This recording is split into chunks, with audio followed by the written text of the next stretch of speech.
Hi guys, अभी आए हम लोग गुलाम मूवी का गाना बनाने, सॉरी रंगीला मूवी का गाना बनाने।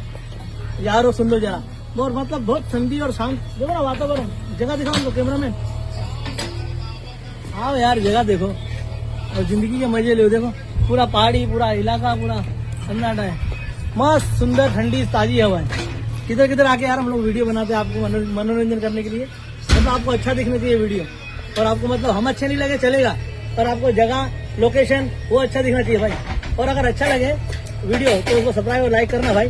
जगह अच्छा लगे तो, और गाना अच्छा लगे तो, जबरदस्ती नहीं भाई। तो मैं आपको हाथ जोड़ू, माँ की कसम दूं, बहन की कसम दूं, भगवान की कसम दूं, वो अपना काम नहीं है। अच्छा लगे तो करना जरूर भाई, ठीक है। मेहनत करते देख लो आप कहाँ से आए। मेरी गाड़ी उधर खड़ी एकदम नीचे, पूरा पैदल चल के इतना दूर, पूरा पहाड़ी में से है।